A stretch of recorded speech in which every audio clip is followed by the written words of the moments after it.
Well, hello again, and here we are with another lesson.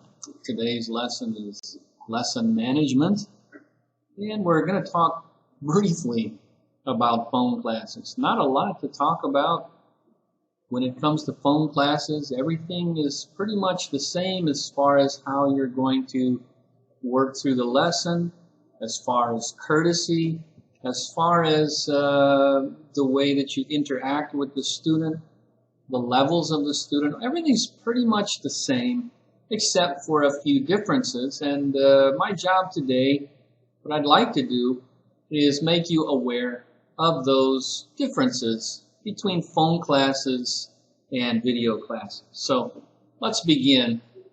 Question: how is a phone class different than a video class? First of all, obviously, you cannot see the student's face. That makes a difference in how you perceive the student is responding to your lesson. So that makes it more important for you to listen for those cues, those oral cues, those cues that don't really relate to the face, the facial expressions, but more on the audio cues. So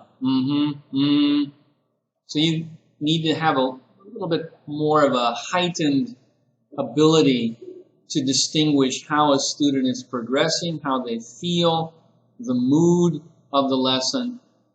And again, can't see the face, so you need to rely on other areas. I'm going to go through the next one here and try to erase that without destroying the others. They cannot see your face. Same situation. They can't tell if you're happy with a happy face. They can't tell if you're upset. They can't tell really anything about you except the voice.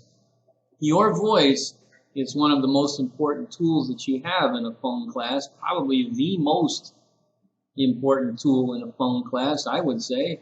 Apart from the technology, your voice is what matters. So, they can't see your face, you can't see their face. That means that you as a teacher need to give them more, or give them audio clues. Smile so that the smile is in your voice. Raise your voice a little bit so they can hear you better. They can't see your mouth moving. Try to give listener feedback. In a video class, you can nod your head and smile without interrupting the student, whereas in a phone class, they can't see your face. They don't know if you're listening to them. That's why listener feedback is very important. So, this is very important in a phone class for the teacher to do that, to give the student a sense of security that you're listening. Next, you need to totally rely upon your voice for this lesson, for communication or interaction. There's nothing else that they can rely on. So they can't see your smiling face. They have to hear the smile in your voice. So be aware of that. Keep that in mind. Your voice is the most important part of your presentation, of your interaction with the students. Total reliance upon your voice. Be generous with your voice, I guess we could say. Now, because it is a phone class, you need to be clearer than you might normally be. You need to speak with a little more diction so that it comes through in the audio. The students wearing a headset, they can't see you. They can't even see you typing words in the chat box like we have here. They can't see that. So you as a teacher need to slow down a little bit. Slow your speech, slow your rate. Don't speak slowly and don't speak unnaturally, but slow it down a little bit and speak with a little more diction, a little more clarity, enunciation, and articulation. Also, in a phone class, your body language is lost, so they cannot see the big mountain. They can't see the far away place, so to speak. They can't see your actions. They have to hear it. So you as a teacher need to learn maybe some more vocabulary to describe what's happening. For example, he raised his hands to make the gesture of a large mountain. You might be able to use that to help the learner. In a sense, you're painting a picture of what you're saying instead of just saying it. You can take that for what it's worth. Sixthly, the feedback cannot be seen. Unlike a video class, you can type messages in the chat box, you can write on the whiteboard. Obviously, the student cannot see that. That being the case, again, you must rely on your voice to give either echoing or direct feedback. Still going to be the same, it's just that you don't have the convenience and the luxury of the whiteboard or a chat box. So you need to be more aware of that when giving your feedback. Help them to, in a sense, see and hear what you're giving feedback about. That means being clear. And finally, there's less opportunity for interactive activities. In other words, you can't paint a picture together, you can't do games together. So really, once again, your only tool that you have is your voice. Make the most of it. Watch some experienced teachers. Watch some videos.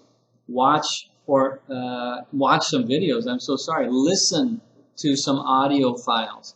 Listen to yourself and learn from those. But a phone class is different than a video class, as you can see, and probably the biggest difference is the main points. They can't see you, they can only hear you, so your voice has to be what paints the pictures, what gives the directions, what gives the quote-unquote corrections, what communicates feelings, what communicates that you're listening to the student. They can't see you nodding your head. You need to understand that when you're nodding your head in a phone class, they can't see that. You have to give listener feedback. These are forms of listener feedback. Moving on now. This is our second and final lesson slide. That's it. So what are some strategies we can use for phone classes? First of all, please smile and it'll come out in your voice. They can tell the difference between a happy teacher and a sad teacher. I know I did that reversed. Okay, because you tell them you're happy, but I'm happy. They can hear that. If you tell them you're sad, but you're happy in your voice, which would be strange, I understand, they can tell. Everybody can tell these things, right? So you can't fool your learner just because they're learning another language. Doesn't mean that they stop being observant as humans. All right, so smile with your voice. Speak slower and clearer. I think I've already made that point.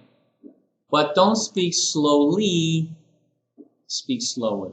Don't treat them or make them feel like they're children, or you might make them offended, maybe giving the impression that you think they're ignorant. And we don't want to give that impression. You will have to give clearer instructions. You can't circle something on your screen. You can't point to something. You'll have to give them instructions. Okay, on the upper right side of your screen, or excuse me, on the upper right side of your book, in the corner, you can see some instructions. Let's look at those. So this is how you can guide the student with your words. Okay, below the bar at the top of the page, let's go to point A. So this helps them to understand.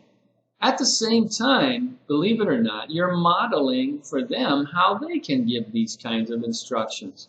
Maybe someday they have to take an English proficiency test, like IELTS, OP, TOEFL, TOEIC, and they have to give these kinds of instructions.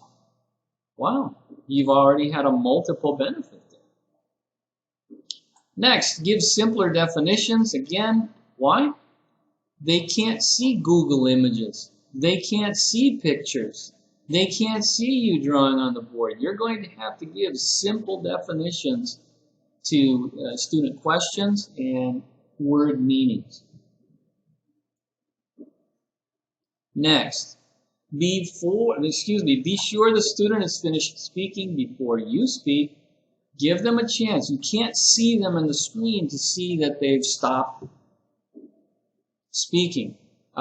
Maybe if they're still speaking, you can see them like this, or you can see the eagerness. They're trying to get it out. You can't see that, obviously, in a phone class. So give them a little pause to make sure that they are finished saying what they're trying to say. Right? So we don't interrupt them. So again, be sure the student is finished before you try to speak. It is so difficult. I've been doing this for some time with phone classes.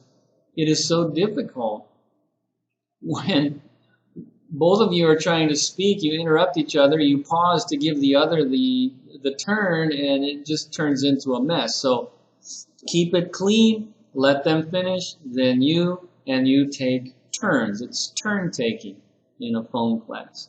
Next, give clear feedback. We want them to be able to understand what it is that they need to improve on. Very similar to a video class. Make sure it's clear, but they can't see you typing it. Maybe you'll have to give them, instead of typed feedback, obviously, you can give them choices or options. Okay, so we can say, he is going to the store. Can you say that for teacher? And so you ask them to repeat it. Why? Because in a video class, you can type it or show it on the screen and they can read it. But in the phone class, you don't have that option.